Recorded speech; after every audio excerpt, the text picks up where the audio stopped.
Novo Testamento, a primeira parte, né? Novo Testamento 1. E hoje a gente vai falar justamente sobre os evangelhos. E aí a gente vai, nesse primeiro momento, compreender esse conceito e o desenvolvimento desse conceito de evangelho no contexto da igreja primitiva, lá no primeiro e segundo século. A gente vai ver essas características, as características dos evangelhos, de forma especial dos evangelhos sinóticos, e identificar as semelhanças e diferenças e fazer uma introdução aqui ao problema do sinótico. Então, a nossa aula de hoje aí, a gente tem essa proposta aí de caminhar aí essa trilha para que a gente possa compreender antes da gente estudar diretamente os livros. E aí a gente vai começar justamente conceituando. E aí eu sempre comento que o conceito faz parte da ciência. Então, a teologia, ela também tem o seu dicionário, também tem o seu vocabulário, e todo estudante ele tem obrigação, né, de compreender e entender o vocabulário, porque ele vai, a partir dessa compreensão, poder ensinar também outras pessoas. E a primeira coisa que a gente vê aqui é que o termo evangelho, ele, no primeiro momento, ele tinha um significado de boa notícia ou recompensa. Então, era justamente um termo que se utilizava antigamente quando se queria falar que aquela pessoa estava trazendo uma boa notícia. Geralmente, esses termos eram utilizados justamente para mensageiro, quando tinha uma notícia de guerra, uma notícia boa, ou algo semelhante. Então, você tinha essa noção aí, justamente, de evangelho. Quando a gente pega a Septuaginta, a tradução do hebraico para o grego, justamente o termo bassar, ou bissar, e aí é justamente uma olhada depois no dicionário hebraico para reforçar isso, que aqui está o termo transliterado, é empregado justamente para falar sobre o anúncio das boas novas de salvação, bem como o início do reino de Deus por meio da obra de Jesus Cristo. Então, a gente vai ter uma mudança dessa ideia justamente quando os sábios eles vão traduzir a Septuaginta e traz justamente essa ideia, né, de boas novas no sentido da própria mensagem de Jesus Cristo, bem como o início do reino de Deus. Assim, desde o início, o conceito de evangelho está intrinsecamente ligado à mensagem redentora e à salvação divina na história. Então, desde o início, para o cristianismo, para a igreja primitiva, o conceito de evangelho ele está ligado justamente à ideia da obra da redenção. Então, isso aí é algo que a gente precisa compreender. Lembre-se que eu não estou falando aqui nesse momento de livros, estou falando justamente de conteúdo. Então, quando se falava de evangelho no contexto bíblico inicialmente, estava falando da mensagem. Isso a gente vai desenvolver um pouquinho lá na frente. A compreensão do termo exige a consideração de seus diferentes contextos de aplicação ao longo do desenvolvimento do cristianismo primitivo, ou seja, é necessário que a gente vai ver aqui agora compreender como é que esse termo evangelho ele se comporta. E aí a gente já sabe, a gente viu em outras disciplinas, a gente vê isso justamente na própria língua portuguesa, que a palavra, o termo, ele se desenvolve, né? Ele cresce em uma linguagem hermenêutica, há uma espiral dentro do conceito da palavra. Então, é a mesma coisa que acontece com o Evangelho, e é necessário eu, como estudante do Novo Testamento, ter compreensão justamente aí dessa realidade. Em primeiro lugar, justamente destaca-se o contexto oral, no qual, durante o primeiro século e parte do segundo, Evangelho designava exclusivamente a proclamação do querigma, ou sujamente a proclamação da mensagem de Jesus Cristo. E que mensagem é essa? justamente a morte e ressurreição de Cristo. E aí seria, quando você estiver estudando, estudar em particular a teologia da mensagem, a teologia do querigma, ou querigma, dependendo da pronúncia do que vocês entendam aí, vocês justamente vão perceber que a primeira mensagem dos apóstolos estava justamente centrada na morte e ressurreição de Cristo. Nesse período, o evangelho não era concebido como um texto escrito novamente. Então, às vezes não, em dados momentos, vamos estar fazendo leitura do texto, e quando a gente estiver olhando lá o termo evangelho, o autor possa ser que não esteja se referindo ao texto escrito, ao texto literário, mas esteja falando justamente da mensagem de Cristo na cruz, a mensagem da redenção. Mas com uma mensagem viva transmitida na pregação apostólica. Foi somente com o Evangelho de Marcos que o termo passou a ser utilizado como designação literária, conforme se observa lá em Marcos 1:1. E justamente quando a gente estuda Marcos, o primeiro versículo de Marcos, a gente vai encontrar justamente uma discussão acerca disso, acerca desse primeiro versículo. Porque uns autores, eles defendem que o que está se tratando, o que Paulo está tratando aqui, não é... desculpe. O que Marcos está tratando aqui não é da mensagem. Então, alguns dizem o seguinte, Marcos, ele apresenta o escrito. Então, fala que, eu estou aqui mostrando o início, o princípio desse escrito, dessa obra literária, do termo escrito. Outros entendem que Marcos está falando justamente da mensagem. Jesus Cristo, ele é essa mensagem. Então, quando você estiver estudando, lendo o comentário de Marcos, você vai perceber que os primeiros comentários é justamente acerca desse versículo 1, por causa da interpretação, da aplicação do conceito de evangelho nesse primeiro versículo. Mas, voltando, quando a gente fala de evangelho, no primeiro momento, nesse contexto oral, estava ligado diretamente à mensagem, à proclamação da mensagem. E que mensagem era essa? A morte e ressurreição de Cristo, que era justamente a mensagem, a ação doutrina que a gente encontra aí nos textos neotestamentários. O segundo tópico é justamente o contexto político romano. Eu preciso entender que o termo evangelho, ele não é exclusividade do cristianismo. O termo evangelho, ele aparece no mundo secular, no contexto grego-romano, e justamente os cristãos, no processo da transmissão da palavra, se apropriam do termo justamente para explicar aquilo que eles querem apresentar, que é a mensagem de Jesus Cristo. Então, no primeiro momento, assim, antes de se tornar um termo cristão utilizado pela teologia neotestamentária, a palavra evangelho era utilizada justamente para anunciar eventos de grande importância.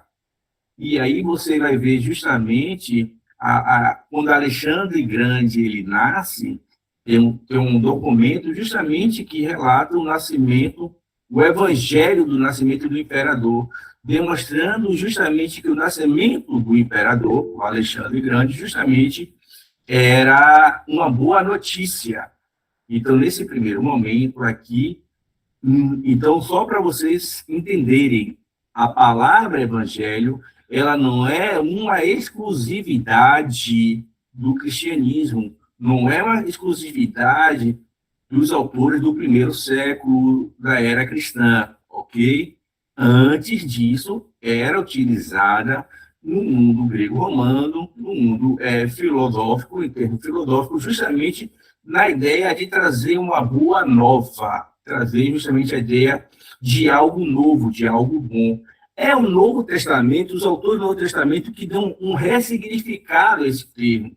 E justamente agora, ele anuncia, os autores do Novo Testamento anuncia que essa boa nova não está vinculada ao imperador, ao culto do imperador. Pelo contrário, essa boa nova justamente trata-se da obra redentora de Cristo.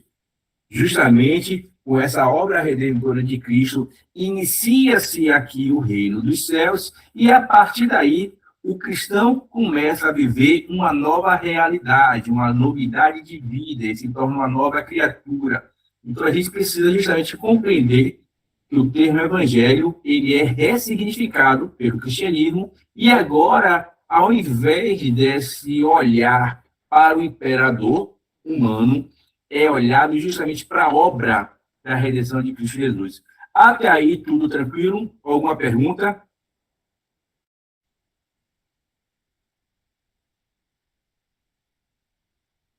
Pronto. Tranquilo, professor. Tá de boa. O terceiro ponto que a gente destaca é justamente quando esse termo evangelho ele começa a ser entendido, ser compreendido como uma obra literária, como um gênero literário. Aí vocês precisam entender que quando estiver estudando hermenêutica, exegese, precisam entender que o evangelho ele também é um gênero literário, ele tem a sua composição, ele tem a sua forma, então a gente precisa entender que, em dado momento, esse termo evangelho passa a ser também considerado justamente uma obra literária, um gênero literário. E isso começa a acontecer justamente no século II, com os pais apostólicos. Então, você vai ter lá, vocês devem estar estudando, se não estão estudando, eu vou estudar na história do cristianismo. Aí, quando vocês começarem a discutir aí a questão dos concílios, vocês vão ver que vai ter um concílio justamente que entendem a proposta do cânon do Novo Testamento, e é justamente nesse período aí, no final do século II, início do século III, é que a mensagem do Evangelho, ou seja, a mensagem que Jesus Cristo ele traz, pronto, a mensagem que Jesus Cristo traz, essa mensagem, ela é intitulada como gênero literário pelos pais apostólicos. Os relatos escritos passaram a ser formalmente denominados evangelhos. Esse desenvolvimento evidencia a transição da tradição oral para a fixação escrita e o reconhecimento canônico desses textos na vida da igreja. Então, você perceba que a gente tem uma transição. Então, só para fixar aqui que a gente está discutindo, você tem o termo evangelho. O termo evangelho é um termo que não é exclusividade do cristianismo, é um termo que, vou botar aqui um ambiente pagão, só para a gente entender, um ambiente pagão, e nesse ambiente pagão, esse termo evangelho dizia que era boa notícia, mas ligado a questões humanas. E na oralidade, quando a gente fala do período oral, onde a mensagem era pregada, o termo evangelho era aplicado justamente aqui, a mensagem redentora de Cristo. Ou seja, que Cristo morreu e ressuscitou. Então, era isso que a mensagem significava evangélico. O evangelho justamente tinha essa ideia aqui da mensagem da morte e ressurreição de Cristo. Depois, essa mensagem era transformada em questão escrita, aí a gente sabe isso, aí vocês vão ver, e a gente viu também no processo da formação do cânon, a necessidade de ter esse material escrito, a necessidade de ter esse cânon, e é justamente nesse período aqui aparece o termo evangelho, justamente relacionado aos livros que falam acerca da mensagem de Jesus.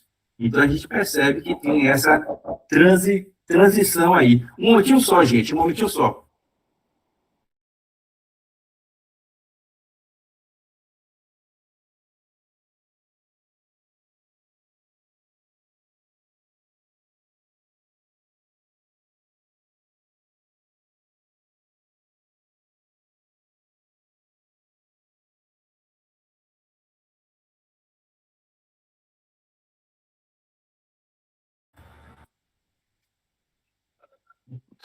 Pronto, retornei. Então, a gente tem justamente aí esse desenvolvimento dessa compreensão do termo evangelho E reforço, é necessário compreender, porque quando a gente está estudando os textos, quando estivermos lendo dos textos do Novo Testamento, o autor pode estar falando do termo evangelho, que aí quando você pega um texto paulino, uma carta paulina, lá Paulo utilizar o termo evangelho, mas não falando do evangelho no sentido dos 4 evangelhos, mas falando da mensagem pregada pelos apóstolos, também eu posso encontrar esse termo evangelho em uma outra literatura, em um outro contexto, que não está falando do evangelho bíblico, do evangelho cristão, do evangelho justamente canônico, mas está falando justamente de uma boa notícia em relação de algum fato que ocorreu naquele ambiente ali grego-romano.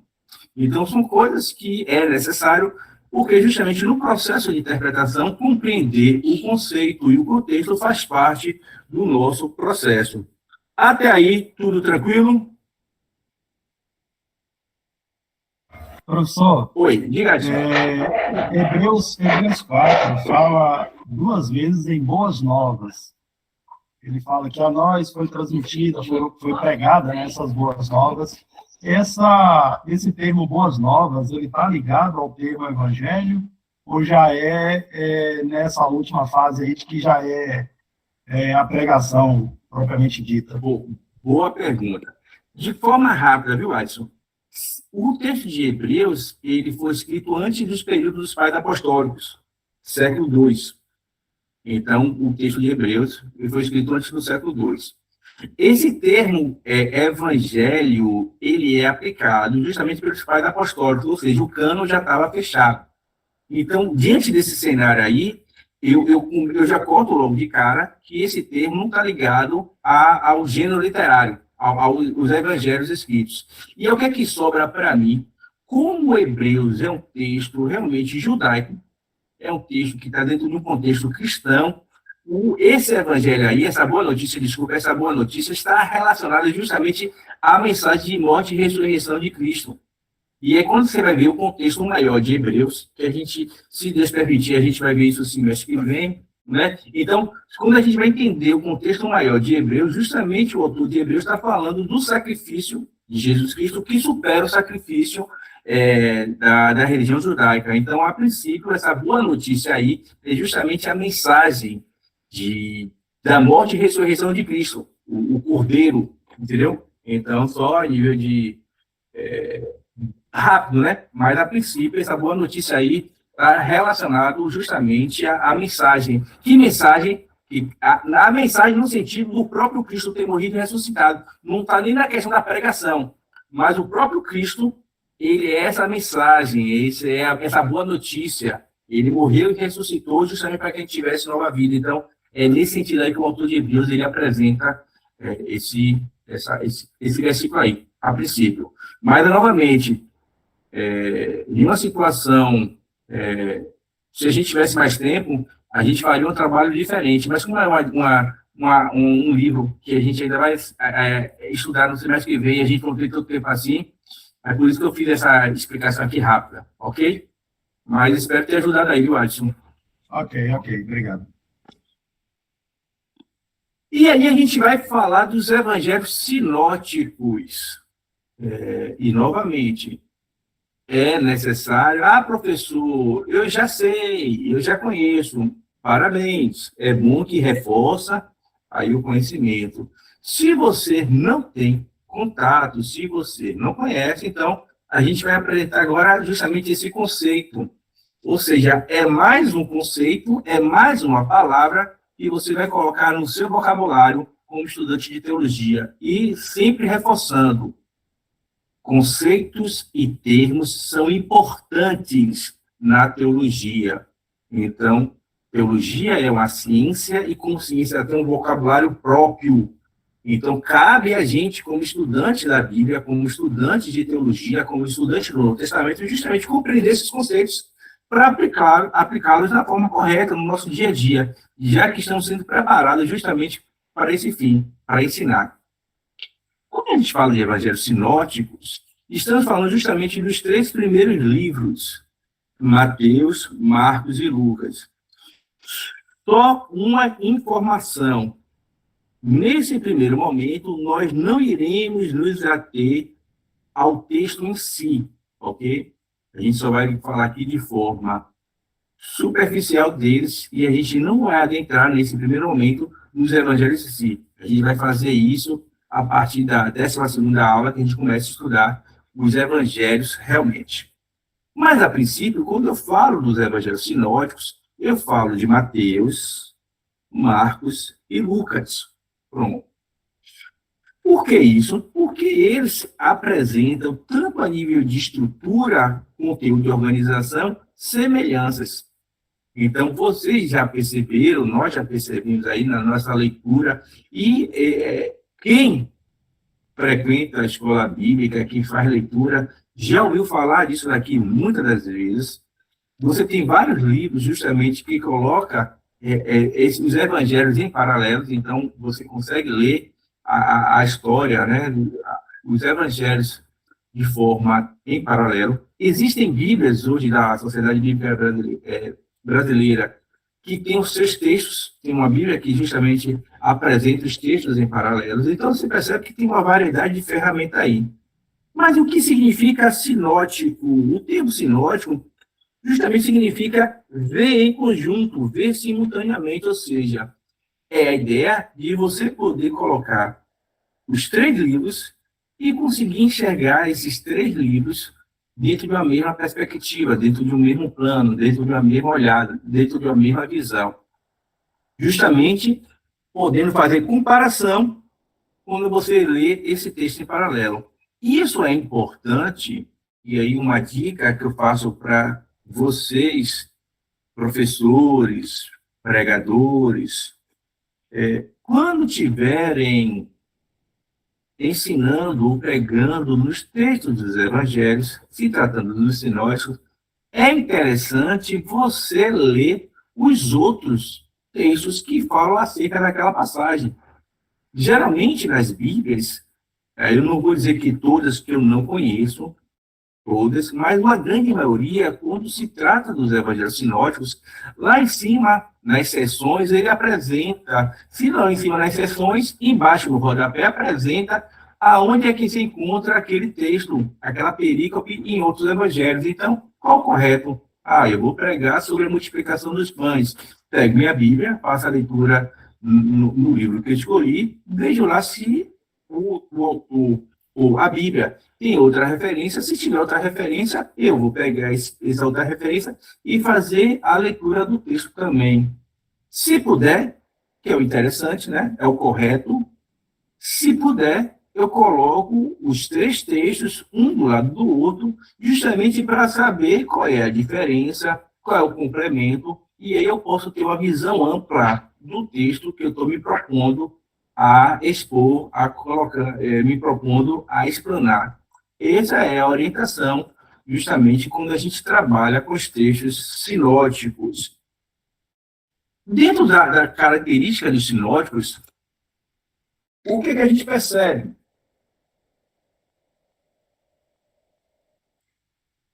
Os sinóticos, eles apresentam estruturas e conteúdos paralelos. E aí você vai ter sequências narrativas semelhantes, expressões linguísticas quase idênticas. Então, você percebe que há uma interdependência entre esses textos. Então, uma característica do sinótico é justamente a sua estrutura e o seu conteúdo. É uma das características que nós encontramos aí dos sinóticos, e por isso que eles levam esse termo sinótico, justamente por causa das estruturas e dos conteúdos que podem ser colocados em paralelos, um ao lado do outro. Uma outra característica é justamente o foco geográfico. Quando a gente lê os evangelhos, os sinóticos, de forma especial, a gente percebe que esse texto, os evangelhos, eles nos leva justamente a um caminhar. Então, você vai ter um caminhar dentro dos evangelhos. Com início justamente na Galiléia, no início de tudo, e com o final em Jerusalém. Então, você vai perceber que esses sinóticos, você tem uma saída, um caminhar de Jesus até Jerusalém, até a paixão. Então, é essa leitura, essa organização, esse andamento, essa ação, é algo justamente que os sinóticos, de forma proporcional, traz. Diga, Belinda. Professor, a gente, dos três, né, só Mateus foi discípulo, né, e andou com Jesus. Tem alguma ordem, eu digo assim, dos 12, né? Tem alguma ordem nessa escrita dos evangelhos, se por acaso Marcos e Lucas se inspirarem em algo que Mateus escreveu ou não? Essa questão aí porque como eles são bem parecidos, né, a gente vê quando lê as histórias, um olhar assim, Lucas, e mais alguns detalhes por ser médico e tal, a gente vê a diferença na visão de cada um. Mas a curiosidade a ordem dessa escrita, será que teve alguma influência do discípulo Mateus? Não? Se você me permitir, é o penúltimo slide, eu trago justamente esse comentário da teoria das fontes. Tranquilo. Mas o que acontece? Existem várias teorias, entendeu, Melina? Existem várias teorias, então não é só essa teoria que eu vou apresentar, existem várias teorias, e justamente dentro dessas teorias você vai ter vários viés. Mas quando eu apresentar a teoria que é a mais aceita ultimamente, talvez eu consiga responder a sua dúvida, entendeu? Ou aumentar mais dúvidas, porque o processo é esse, entendeu? Mas aí você me dá um tempinho que a gente apresenta, já está aqui mesmo, viu? Então, o que acontece? Quando os sinóticos, ele traz esse caminhar, essa projeção, justamente você começa a perceber, aí quando você começa a ler os evangelhos, Jesus Cristo sai em direção, aí Lucas justamente faz a questão, ele vai em direção a Jerusalém, ele está indo para Jerusalém, então você começa a compreender que, por exemplo, o texto de Lucas, então a intencionalidade de Jesus sair daquela posição e ir para Jerusalém, porque ele já sabia que iria sofrer. Então, quando você faz a leitura, o autor dos evangelhos sinóticos, nesse caso, os evangelistas, queriam realmente que quem estivesse lendo tivesse a compreensão justamente dessa ação de Deus em direção à cruz, já que o objetivo da mensagem era a morte e ressurreição. Só a nível geral, é justamente para tirar aquela ideia que existia na época que Jesus Cristo morreu por acaso, que Jesus Cristo morreu por causa dos romanos, que Jesus Cristo morreu por causa dos judeus. Na verdade, o que os autores trazem, que essa ação foi sempre pensada desde a eternidade. Então, foi um ato de Jesus se dirigir até Jerusalém, justamente para entregar a sua vida. Então, os autores dos evangelhos aí, dos sinóticos, trazem justamente essa ida, essa ação no texto. Uma outra característica dos sinóticos é justamente as ações e os ensinos de Jesus.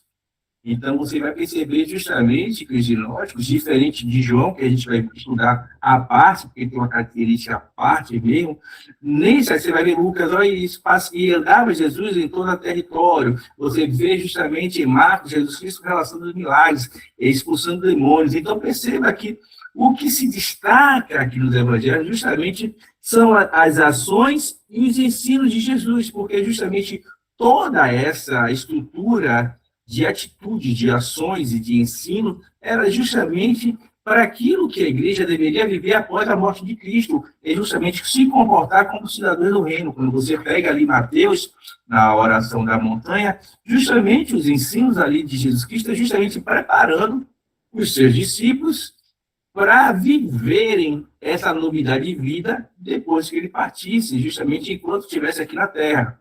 Então, a ênfase que os autores dos evangelhos sinóticos dão é justamente esse caráter dinâmico e pastoral, que vai agora ajudar a edificação desses novos cristãos, dessa igreja primitiva. Então, perceba que essas são as características que a gente encontra nos evangelhos sinóticos. Uma outra característica é justamente essa ideia de ação contínua. Então, você percebe que o texto, ele acontece assim, e é importante a gente entender essa questão da ação contínua, né? O clima de ação contínua, esse sentimento de não ter intervalo, Porque, às vezes, na nossa interpretação, quando a gente não consegue identificar os termos de transição de cenário, de transição de tempo, aí vocês vão aprender quando estiverem fazendo exegese, interpretação de texto, da ideia como se Jesus Cristo tivesse uma jornada única. Então, a gente precisa entender que os evangelhos sinóticos tinham essa característica. Então, apesar da leitura ser uma leitura dinâmica, né, corrida, mas, na realidade, dentro de uma perspectiva da história, né, do fato e tempo, do cronos, há paradas, há intervalos. Então, é o estilo literário que dá essa ideia justamente de algo contínuo. E a gente percebe isso justamente no Evangelho de Marcos, ser um evangelho pequeno, um evangelho enxuto, e traz justamente essa característica mais marcante aí de algo que foi muito rápido. Então, quem lê, se a gente não se atentar nessa característica do sinótico, a gente pode achar que tudo aconteceu em pouco tempo. E a gente sabe que houve um período de processo de Jesus Cristo. Até aí, tudo tranquilo? Podemos continuar? Pronto. Podemos sim, professor. É necessário, e aí eu vou dizer a vocês, provavelmente eu cobro, né? Então, isso aí já vou dizer para vocês que geralmente eu cobro, que para a gente entender que o termo sinótico ele não surge na época do segundo e terceiro século, ele surge justamente lá no século XVIII, né? E ele tem justamente a ideia, ele surge quando se discutia a questão da crítica literária. Então, a gente tem a crítica literária, a crítica do texto, e é justamente nesse período que os estudiosos eles começam a estudar a Bíblia com um olhar mais crítico-literário, e surge esse termo de Johann Jacob Kebar, que ele justamente pega esses livros que ele estudou e percebeu que ele tinha semelhança e atribui justamente a esse livro o termo sinótico. O sinótico é um termo que aparece no século XVIII, justamente por um teólogo alemão, que justamente ao estudar os evangelhos que se tornaram de literário, ele começa a compreender essas características, essas marcas que a gente viu, né? Estrutura e conteúdo paralelo, o clima de constante, o movimento geográfico, ele consegue perceber essas características e atribui a esses livros o termo sinótico. Então, o termo sinótico é o termo que foi cunhado, que foi utilizado justamente por esse teólogo alemão, Johann Jacob Kebar, ok? Então, só para a gente entender, porque, novamente, eu reforço isso, nós precisamos melhorar nossos vocabulários, a nossa forma de entender. Então, isso é uma forma da minha contribuição para a gente tentar ampliar e começar a adquirir essa compreensão também acadêmica que a teologia exige. Então, novamente, havendo avaliação, esse é um cara que eu cobro. Já fica aí uma dica para vocês, ok? Dica. Eu não sou muito da dica, não, mas isso aí é porque realmente eu cobro em relação a ele. A contribuição de Kebar foi decisiva para o desenvolvimento da crítica bíblica moderna, onde estabeleceu as bases para a análise comparativa dos evangelhos e para a formulação de hipóteses acerca da sua origem literária. Então, perceba que justamente é um período que alguns vão dizer que é um período crítico, é um período que a Bíblia ela perde as suas referências, e é um período realmente quando a gente não compreende as ferramentas, ela traz para alguns algum prejuízo de compreensão, mas a proposta aqui é justamente, nesse período, você começa a olhar os textos bíblicos e entender que os textos bíblicos têm sua estrutura literária, tem a sua compreensão literária, e mesmo assim, dentro dessa ideia literária, ela não perde a sua referência de inspiração, de palavra de Deus. Essa que é a parte mais bonita do processo. Então, mesmo você colocando o texto bíblico dentro de uma perspectiva literária, quando você vai perceber, existe uma condução que nenhum outro autor humano que não fosse inspirado por Deus poderia chegar àquela conclusão. Então, essa talvez seja a parte, talvez não, para mim, é a parte mais interessante de olhar para os textos bíblicos dentro da proposta literária e perceber que mesmo as pessoas querem colocar só meramente a racionalidade ali, a gente consegue perceber que chega em dado momento que isso ultrapassa a questão racional e se a razão, se o físico não consegue responder, provavelmente é porque existe a esfera metafísica que responde àquela ali, àquela realidade. Até aí, tranquilo, né? Pronto. Como a gente vê, e foi até colocado por Belinda, a gente vai encontrar tantas semelhanças e diferenças. E é nesse ponto que nós chamamos de questão dos sinóticos, ou problema dos sinóticos. Vamos dar aqui o início, e provavelmente na aula que vem a gente vai dar uma aprofundada a mais nessa temática aí dos problemas sinóticos. Mas o que é que acontece? Quando se estudou os evangelhos, e aí justamente nesse período da leitura crítica da Bíblia, se percebe que os evangelhos sinóticos justamente tinham semelhanças, mas esses textos também possuíam diferenças. E aí, justamente, começa a surgir uma grande interrogação. Esses textos podem ser semelhantes, ao mesmo tempo tão diferentes. E aí, justamente por causa dessas questões, surge o que nós chamamos da questão. Então, você vai encontrar em literatura como a questão dos sinóticos ou o problema dos sinóticos aí. No que se refere às semelhanças, a explicação mais amplamente aceita é chamada a hipótese das duas fontes. Foi como eu falei com Belinda, existem outras teorias, existem outras formas de pensar, mas a que é mais aceita hoje, né, é a hipótese das duas fontes. Ah, professor, e por que a gente não estuda as outras fontes? Porque nesse primeiro momento eu prefiro que a gente se apegue naquilo que é mais aceito, porque é o que a gente vai encontrar mais nas nossas literaturas, e se alguém tiver algum interesse mais especial, específico, é justamente procurar nos seus materiais de estudo, nos seus livros, o problema dos sinóticos, e justamente na grande maioria dos materiais do Novo Testamento que falam de sinóticos, você vai encontrar livros só dos sinóticos, você vai encontrar livro do problema dos sinóticos. Então, se você tiver interesse a mais de estudar sobre a questão da problemática, da questão dos sinóticos, aí você se aprofunda que geralmente lá tem as teorias que são apresentadas. Nesse caso aqui, a gente vai falar das teorias das duas fontes. Segundo essa teoria, o Evangelho de Marcos teria sido o primeiro a ser escrito. E daqui a pouco eu vou mostrar aqui um diagramazinho que eu fiz aqui para a gente visualmente enxergar. Servindo como base estrutural para o Evangelho de Mateus e Lucas. Além disso, esses dois autores teriam utilizado uma segunda fonte comum, composta principalmente por dito de Jesus, conhecida como fonte Q, que do alemão significa aquele. Deixa eu ver se já está aqui. Eu vou abrir aqui, depois eu volto, só para a gente compreender, depois eu volto lá nos outros slides, para ficar claro aqui a mensagem. Deixa eu fazer o seguinte aqui.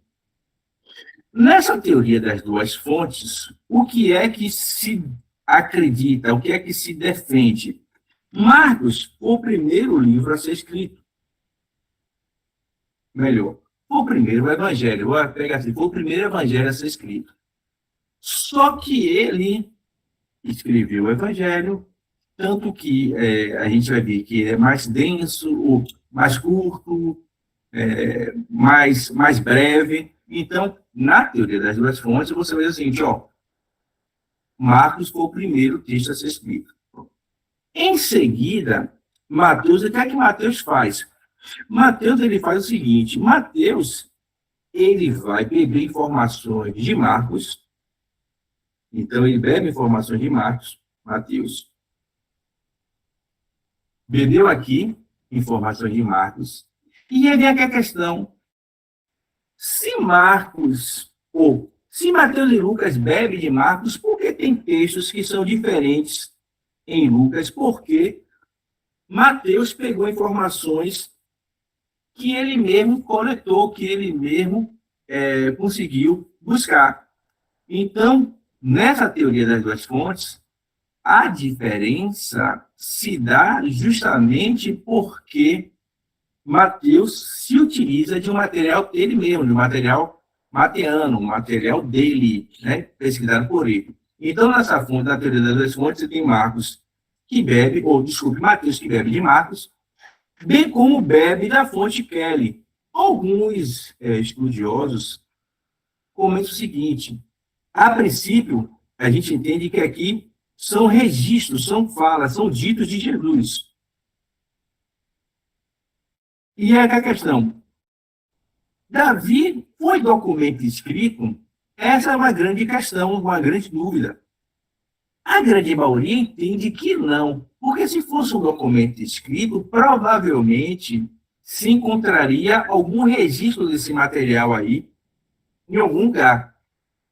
Muito material foi descoberto e até então eu não vi nenhum material que diga que encontrou escritos da fonte Kelly. Então, provavelmente aqui, essa fonte se trata de uma fonte oral.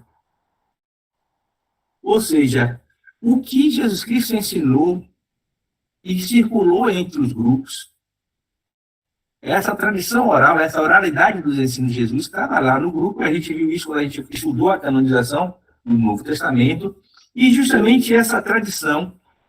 Diga aí, Everson.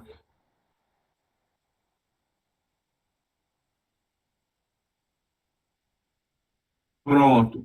Não, diga logo, porque pode ser que eu me empolgo, mas diga lá para responder, vá.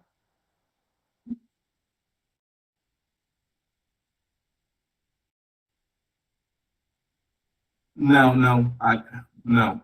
Aí, o que a igreja fala da oralidade é o magistério, já é uma outra questão, já é uma outra coisa, entendeu? Quando ele fala da oralidade ali, é o magistério da igreja, a igreja como intérprete da palavra. Não estaria aqui nessa questão, não.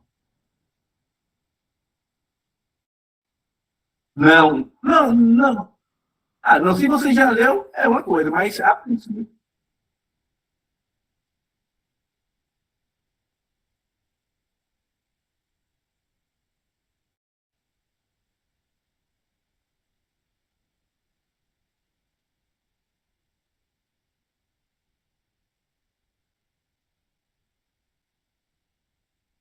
Não, possa ser que ele utilize esse argumento para fortalecer a ideia da tradição do magistério, entendeu? Pode ser sim, entendeu? Eu utilizo esse argumento para fortalecer a função do Papa, dos padres, dos bispos, de ler a palavra e interpretar para o povo. Pode ser um dos argumentos que eles utilizam justamente para chegar a essa conclusão. Pode ser sim, entendeu? Mas, a princípio, esses argumentos que eu utilizo é justamente para fortalecer a proposta da igreja como intérprete da palavra, da Santa Escritura. Diga, Ceará. Ô, professor, me surge uma dúvida agora. Não sei se o senhor vai conseguir me falar, né? Mas é uma coisa que acho interessante, assim, que vem bem parecido com o que o senhor está falando aí.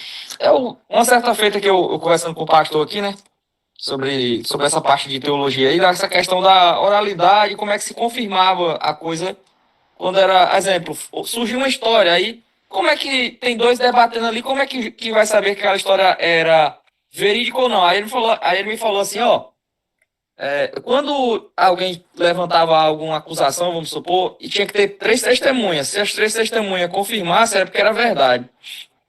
Aí me surgiu isso, eu falei, ó, tem muita coisa que tem nos evangelhos, né? Nos 3 evangelhos, a mesma narrativa, com uma certa diferença, algumas com um detalhe maior, outra menor, mas não deixa de ser o mesmo fato, né? Aí me veio isso na mente, eu falei, ó, será que eles usavam esse argumento entre eles, de que quanto mais confirmasse entre eles, seria uma verdade, né? Tipo assim, mais de um, no caso. 3. Foi quando a gente estudou o cano do Novo Testamento, lá o princípio do cano, a gente viu que muitas coisas as comunidades já trabalhavam, já entendiam. Então, tinha ensinos que já viviam lá dentro da comunidade. Quando a gente fala aqui dos ensinos de Jesus, eram aqueles ensinos que dentro das comunidades ninguém dizia o contrário, porque era o Cristo que ensinou. Então, você tinha a certeza, porque quem passou foi alguém que caminhou com Cristo, ou foi alguém que ouviu do próprio Cristo. Então, quando se fala dessa tradição aqui da Fonte Kelly, a gente está falando de ensinos que, a princípio, foi o próprio Cristo que ensinou, né? Eu não deixou nada escrito, foi o próprio Cristo que ensinou. Em relação aos debates que provavelmente acontecem no período do primeiro século, lá, período dos pais apostólicos, da patrística, já tem outra característica, entendeu? Já tem uma outra questão. Mas nesse caso aqui, dessa discussão aqui, da Fonte Kelly, está mais ligada justamente do sentimento que o Espírito Santo trazia diante daquela verdade. Então, está mais ligada com a ação do Espírito Santo, onde a comunidade entendia que aquela palavra ali era uma palavra inspirada, que precisava ser feita mais do que a ação humana, entendeu? São momentos distintos, mas nesse caso aqui, está mais ligado à ação do Espírito Santo mesmo, dentro do caminhar da igreja, do que da própria oratória, colocação do orador. Entendeu, Sérgio? Uhum. De Valquíris, meu irmão. Professor, graça e paz, boa noite a todos. A primeira dúvida é se o senhor vai disponibilizar esse material para nós. E a segunda dúvida é que Gordon Fee e Douglas Sturt, eles falam que Lucas também bebeu na fonte de Pedro ao fazer a sua pesquisa para escrever o evangelho que contém o seu nome. Então, se isso pode ser verídico. Pronto. Eu acredito a questão é a seguinte, todo esse material já está naqueles textos, mas depois, no final da nossa disciplina aqui, eu posso disponibilizar lá no Moodle, sem problema nenhum, viu? Mas aí todo esse rascunho aqui é tudo baseado naqueles nossos materiais. Mas no final aí da nossa disciplina, eu sempre disponibilizo lá no Moodle. Boa colocação aqui de Valquíris. E obrigado, viu, Valquíris, pela sua contribuição para a gente entender como é que é na prática isso que a gente está estudando. Perceba só. Valquíris traz aqui, que ele estava lendo de um material, de um autor, que diz o seguinte, Lucas provavelmente bebeu aí de Pedro. Então ele fala o seguinte, Lucas, em dado momento, bebeu dos ensinamentos de Pedro. Pedro contribuiu com os ensinos de Lucas. Perceba, eu vou ter autores que vai dizer o seguinte, o livro de Marcos foi influenciado por Pedro. Porque Pedro caminhava, né?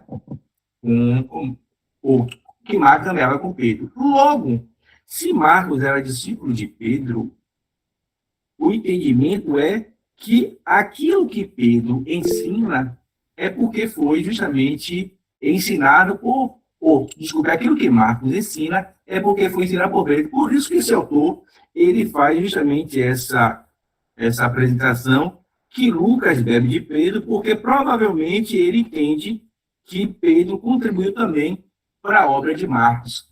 Entendeu, Valquíris? Então, aí tem essa possibilidade, sim, de entendimento a partir dessa perspectiva. Não sei se ficou claro para você. Ficou tranquilo? Tranquilo, professor, tranquilo. Pronto. Diga aí, Everson.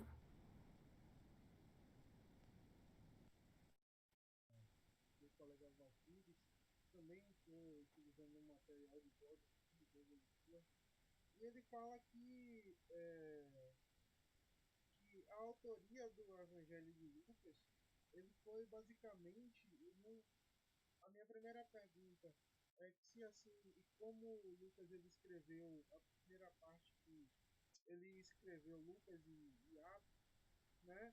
E também a questão de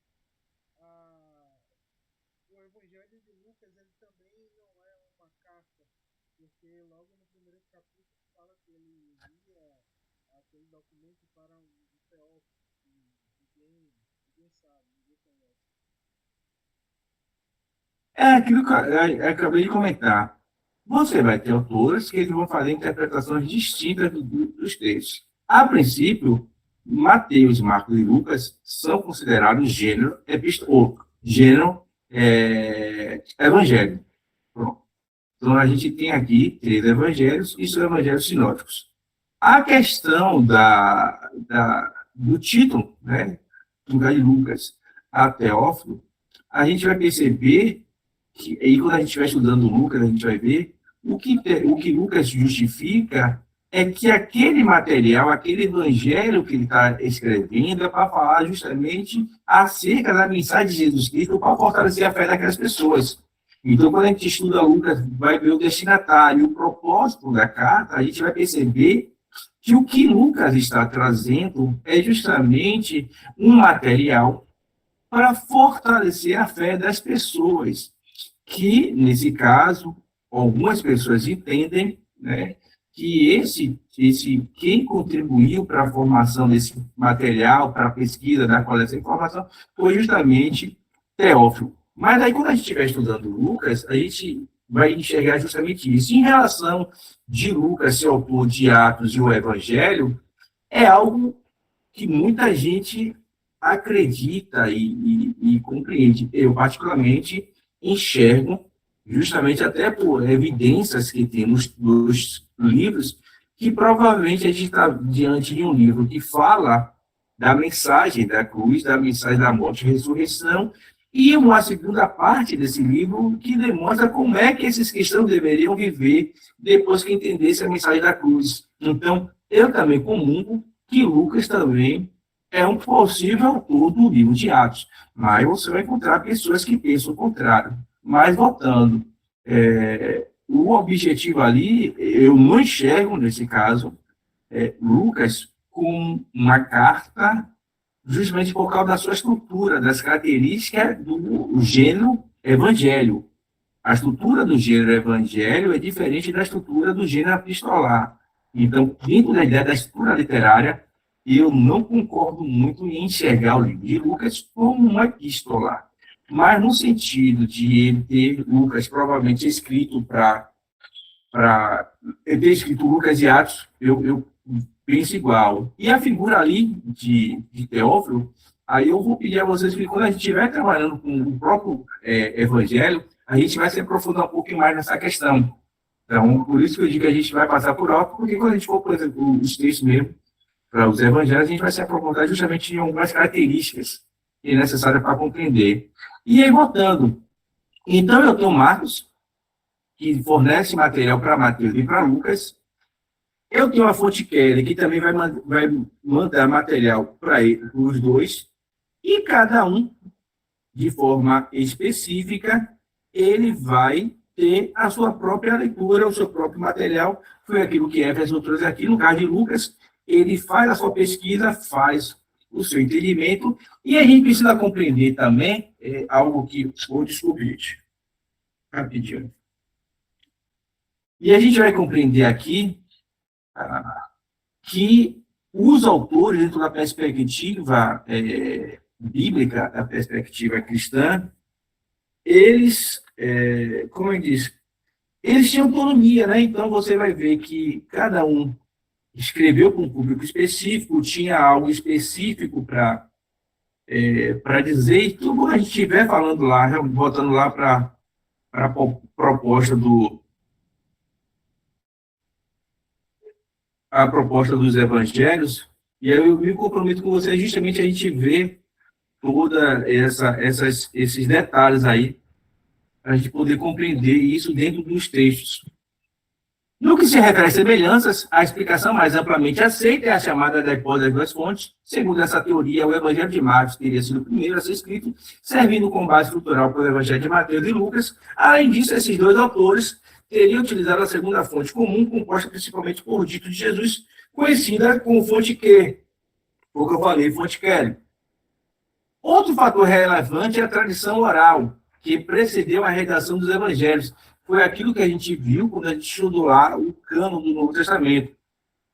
A narrativa sobre Jesus foi inicialmente transmitida de forma oral nas comunidades, assumindo formas relativamente fixas para facilitar a memorização e proclamação. Vimos também, quando a gente estudou lá o cânon do Novo Testamento, que justamente eu precisava blindar essa mensagem por causa de falsos ensinos. Então, perceba que a preocupação de vir ensinos errados fez com que a igreja criasse mecanismo justamente para que pudesse minimizar, né, ou proteger total a sã doutrina das grandes filosofias e criando, assim, de forma, uma uniformidade nos relatos. Então, isso aí foi que leva a entender a fonte Kelly nessa alimentação dos outros dois sinóticos. Por outro lado, a gente vê as semelhanças, por outro lado, as diferenças entre os evangelhos podem ser explicadas por diversos fatores. Em primeiro lugar, cada autor teve acesso a fontes exclusivas. Então, Mateus teve acesso ao seu material, à sua fonte, enquanto Lucas também, da mesma forma, teve acesso. E foi aquilo que Belinda comentou aqui mais cedo, junto com Everson aqui. O que acontece? Como Lucas ele é alguém da ciência, aí quando a gente estiver estudando o livro de Lucas, a gente fala um pouco mais do autor, aqui só por alto, ele é alguém ligado à ciência, provavelmente a forma dele coletar esses dados e processar esses dados foi diferente dos outros autores. Então, por isso que eu vou ter aqui justamente o que nós chamamos de fonte mateana, fonte M, e fonte L, fonte lucana, que são materiais que foram produzidos, foram coletados pelos dois evangelistas. Além disso, a chamada crítica da redação demonstra que os evangelistas não foram meros compiladores, mas autores que organizaram e adaptaram seus materiais com intencionalidade teológica. Quando a gente começar a estudar lá os evangelhos, a gente vai ver que cada evangelho tinha um propósito específico, tinha uma intenção. Então, simplesmente, por isso que eu vou ver essa diferença também, porque cada autor ele tinha um propósito em um público específico. Cada evangelho foi escrito para um público específico, com objetivos distintos. Mateus dirigia-se principalmente a judeus, enfatizando o cumprimento das profecias. Marcos destaca a ação e o sofrimento de Cristo. Lucas apresenta a salvação em perspectiva universal, com ênfase na atuação do Espírito Santo. Novamente, quando a gente for lá trabalhar cada um desses evangelhos, a gente vai enxergar isso novamente. Aqui é só para a gente entender que os textos, ele também tem diferença, justamente para o público que ele pretende alcançar. Diga, Adson. Professor, essa diferença ela é importante até para a comprovação de autenticidade desses evangelhos, porque quando se fala, por exemplo, em testemunho, né, vamos usar a palavra testemunho, se você reunir 3 testemunhas diferentes e elas contarem a história exatamente igual, esse testemunho ele pode ser anulado porque, dada a visão, a concepção de que cada um enxerga de uma forma, né, se todos contassem a história exatamente igual, com todas as letras, todos os tempos cronológicos, isso seria invalidado.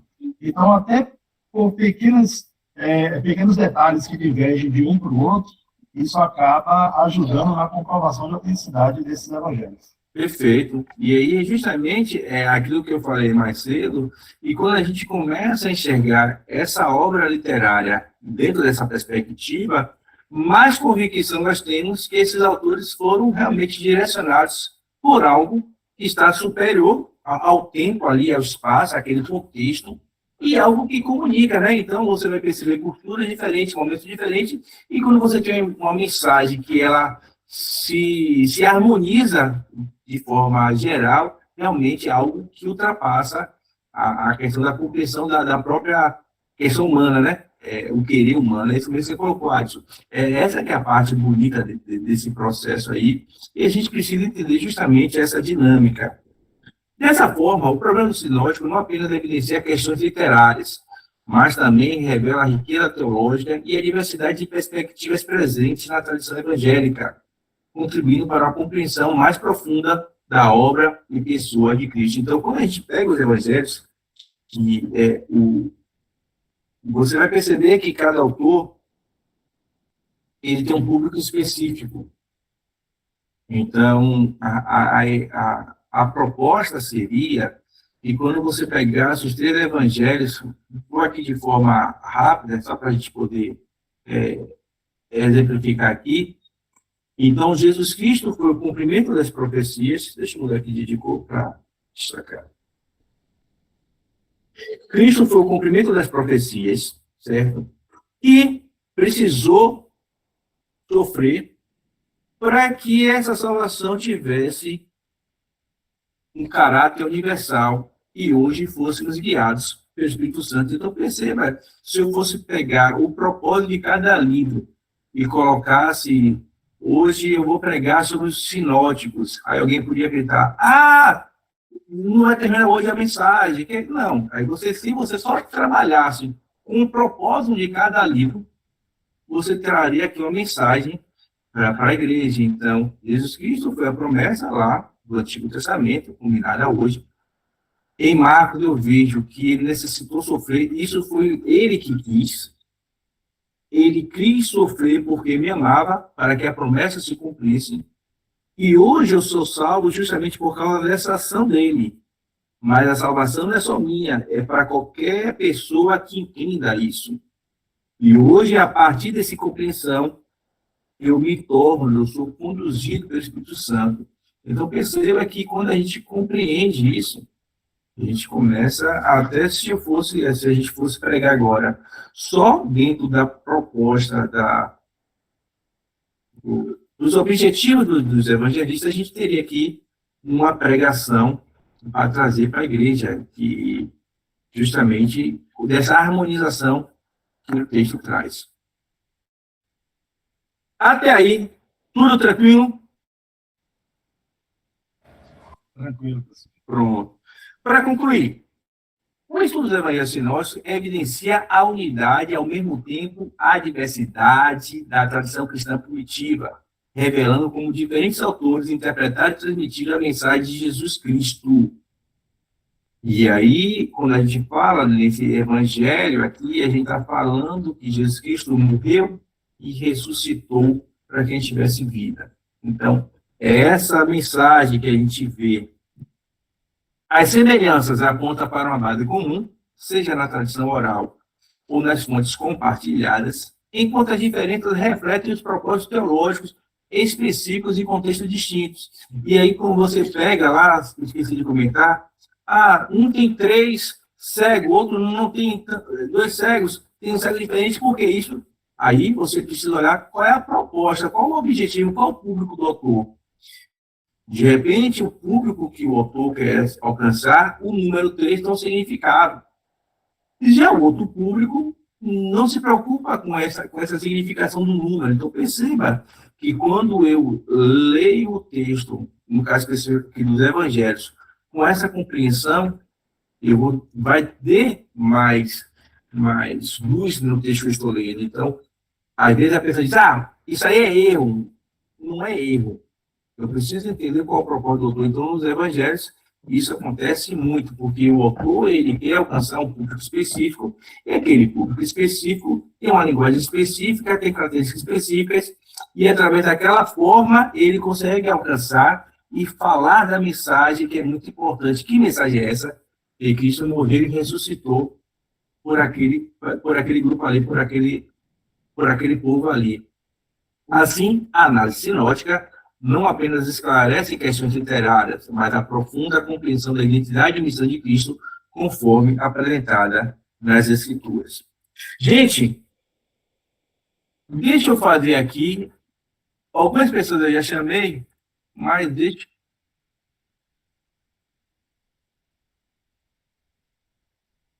Essa referência é o que está lá no Moodle, viu? Os livros estão lá no Moodle.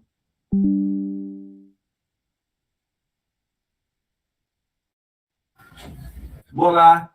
Ademir Magalhães Neri. Aqui, professor. Ok. Adson, eu já dei presença, está ainda aí, né, Adson? Estou aqui, professor, estou aqui.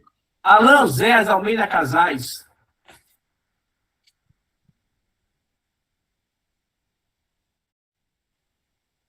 Anderson Nogueira Rocha. Arilson Santos Conceição.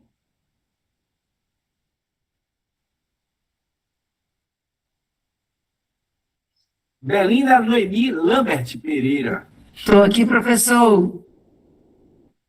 Bruno Diego Oliveira Machado. Presente, professor. Caio Vitor de Souza Cipriano.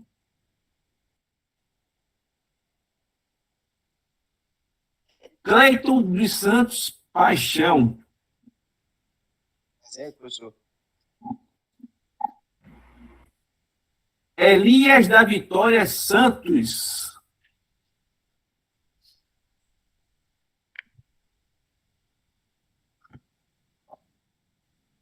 Everaldo Alves Conceição. Presente, professor.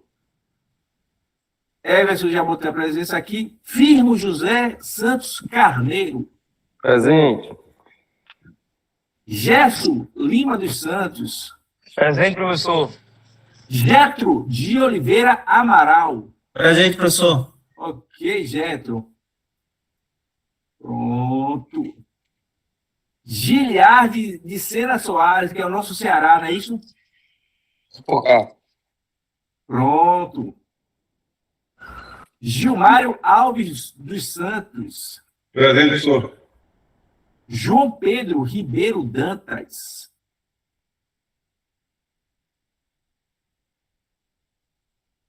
Jorge Santos dos Santos.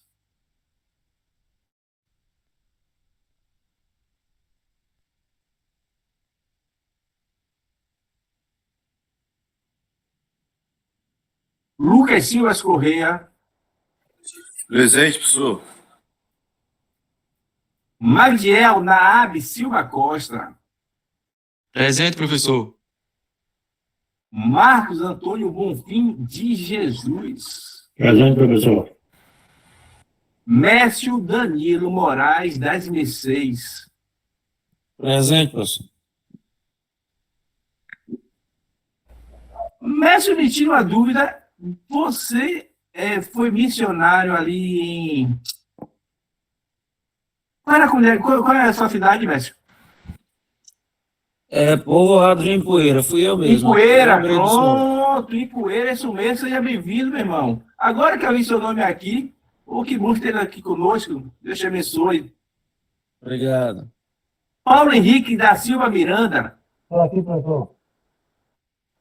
Reinaldo Almeida Ataíde.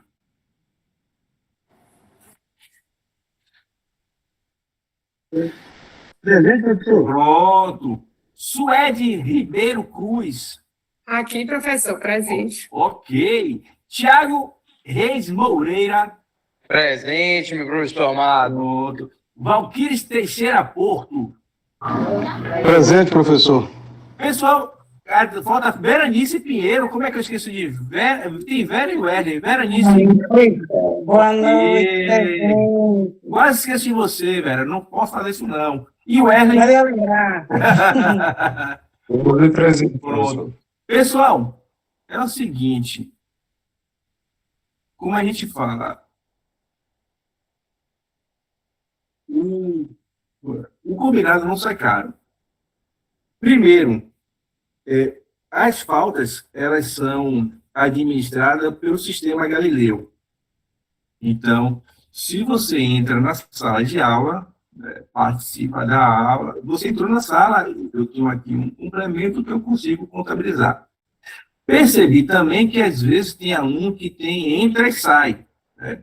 Contabiliza 6 minutos, 7 minutos, mas 7 minutos de aula, eu pressuponho que ele não ouviu muita coisa, já que a aula tem 1h30. Ô, professor. Oi. O senhor já fez chamada? O senhor fez chamada? Fiz sim, Jorge. Ô, E você professor, não me me perdoe, respondeu por quê? eu saí rapidinho aqui pro sanitário. Pronto. Jorge, eu tinha colocado a sua presença porque eu vi você chegar e depois que você não me deu um oi, eu tirei. Mas tu já botei aqui sua presença, Jorge. Misericórdia, Jesus. Viu? Pronto, já está com presença já. Tá Eu sou bom, assim, obrigado. eu levo logo pro coração, não me dá um oi, eu... Gente, então o que acontece? Só para a gente ficar entendido. As faltas são no Galileu e uma vez colocada, automaticamente, então não tem eu não posso fazer muita coisa porque foi computado e o aluno estava aqui. Não vou dar nome, mas tem um aluno aqui que teve uma questão de saúde, ele mandou o atestado para o seminário computou, ou seja, nesse dia de aula dele vai estar computado, então lá na frente não vai ter nenhum problema. Então, porque o próprio seminário vai abonar, porque apesar de ele não ter participado da aula, mas a questão do atestado faz parte do processo. Então, só estou pedindo a vocês que, se participarem da aula, por exemplo, eu estou percebendo que a gente tem muita pessoa na aula, são 23 pessoas aqui presentes, e tem gente que não deu um oi, não falou. Então, eu fico em dúvida. Se realmente está assistindo, se simplesmente logou, por mim é tranquilo, porque eu entendo que o que mais importa, eu sempre parto da seguinte perspectiva, gente, aí é minha compreensão. A palavra de Deus ela não é passeadolada. Eu não consigo compreender, apesar de a gente estar no seminário, apesar de a gente estar estudando academicamente, a palavra de Deus, para mim, continua sendo a palavra de Deus. Então, eu entendo que o aluno precisa ter prazer na lei do Senhor, e nessa lei meditar de dia e de noite. Apesar de estar no caráter acadêmico, a palavra de Deus ela precisa trazer para mim, me proporcionar justamente esse prazer de querer aprender. Claro, todo mundo tem suas atividades, todo mundo tem suas atribuições, não quero entrar no método da discussão, não é sobre isso que eu estou falando, mas eu estou falando justamente da questão da dedicação. Entendo perfeitamente todo mundo, porque eu também sou estudante, continuo estudando, tenho minhas dificuldades. Por exemplo, semana passada eu tive uma dificuldade, minha pequena estava com febre aqui, eu estava sozinha com ela, minha esposa viajando, então não tinha condição nenhuma mesmo de atender, então conheço, entendo que isso acontece. Mas o que eu peço a vocês é que justamente eu preciso como professor dar essas informações, porque falta, ela reprova. E eu não posso fazer muita coisa porque está registrado numa caderneta eletrônica. Então, se tiver uma questão de algum problema, sinaliza o professor, sinaliza a secretaria, porque fica mais fácil de eu administrar do que eu não saber nada. Eu também não quero saber muita coisa. Pode falar com o aluno, teve um colega, não sei se foi nessa turma, teve uma questão de luto, o pessoal avisou, então, se o professor avisar, ser avisado na hora, fica mais fácil de administrar do que ser pego de surpresa. Então, se não quiser falar com o professor, eu não quero, não preciso dar satisfação, conversa com um colega que tem mais a proximidade, diga ao professor que hoje eu não vou estar, que eu vou ter atividade, alguma coisa aqui, e eu sei, e aqui a gente ajeita, porque na minha cabeça, né, é a minha postura como professor, sou eu que estou falando. Eu não quero forçar nenhum aluno na minha sala. Aqui você tem que estar com prazer, porque a palavra de Deus eu quero aprender. Então, eu não vou obrigar você a estar aqui. Mas, pelo menos, dá uma satisfação, porque na hora da presença, eu estou falando isso porque eu, novamente, não vou dizer que foi aqui, porque eu tenho 2 turmas. E, realmente, até então, ainda não aprendi o nome de muita gente. Então, eu não quero ser leviano aqui. Então, entenda que, de forma geral, e a mesma informação que eu vou dar na segunda turma. Quando eu fui lançar a caderneta, eu vi que o aluno só tinha 6 minutos. Ele entrou e saiu. Aí eu não tinha realmente, porque às vezes fica minimizado, eu não vejo aqui. Então, isso me chamou a atenção. Dei a presença, normal, dei a presença, porque estava lá na minha relação, mas 6 minutos, eu acho que ele não conseguiu nem assistir nem o slide. Professor, minha internet caiu, qualquer coisa assim. Sinaliza, fala com o pessoal da turma, que aí eu fico mais confortável, entendeu? Ó, ele saiu, houve um problema técnico, um problema de saúde, sem tranquilo. Então, essa é uma orientação, não é reclamação, não é uma orientação, porque eu também fico de mãos atadas se eu não souber disso de forma antecipada. Então, o que é que eu peço? Se acontecer alguma coisa, a gente sempre tem a proximidade, tem aquele grupo dos imortais, que eu sei que todos já têm, aquele grupo que só participa os santos, os imortais, os separados. Chega lá no grupo de vocês e diz, diga ao professor que hoje eu não vou estar participando, que hoje eu vou estar em uma atividade da igreja. Então, aí, professor, um exemplo, o Tiago não vai poder estar, porque o Tiago está com um problema, eu digo que eu já sei, então aqui tem como eu resolver, mas o contrário, depois que passar, para mim fica mais difícil. Tá tranquilo? Compreenderam pronto. Viu? É só mesmo para a gente poder alinhar e também não ficar mal com vocês, nem mal com o seminário, porque eu tenho um compromisso com vocês e um compromisso também com o seminário, então eu prefiro que a gente se alinhe. Pessoal, dito isso, semana que vem a gente continua falando sobre os evangelhos, os problemas sinóticos. Nós temos ainda alguns minutos, 15 minutos mais ou menos. Se quiser, vai lá no material que está no Moodle, dá uma lida. Se não, toma seu café, bebe sua água. E se Deus assim permitir, semana que vem estaremos juntos. Alguém tem alguma colocação, alguma pergunta para fazer? Professor, o senhor conhece o pastor e professor Marcelo Caldas? Conheço o pastor Marcelo Caldas, conheço sim. É porque o senhor tem basicamente a mesma metodologia que ele. Não é, porque não sei em que sentido, mas eu penso que o evangelho precisa ser algo que eu tinha prazer de estudar. Então, pelo menos eu não gosto. Aí eu digo, sou eu, beleza? Sou eu, e eu acredito que dessa forma, passou o conteúdo, o aluno compreendeu, pronto. É o que importa nesse momento. Até porque esse formato é um formato nesse sentido, o aluno também tem a participação no processo, né? Então, esse formato híbrido que nós chamamos, justamente o aluno também participa, também pesquisa, então faz parte do processo. Gente, então, já que vocês não têm mais nada a falar e a colocar, eu peço licença aqui a vocês, porque, novamente, eu que sou estrangeiro no meio de vocês, e se Deus permitir, na semana que vem, nesse mesmo horário, estaremos aqui presente. Bom, novamente, quero agradecer a vocês a compreensão. Estava perdidão aqui na terça-feira, ou na quinta-feira, mas graças a Deus aí eu tenho vocês aí por mim, eu sei que intercederam por mim também. Deus abençoe vocês, licencinha aqui e até a próxima semana, viu? Tchau, tchau.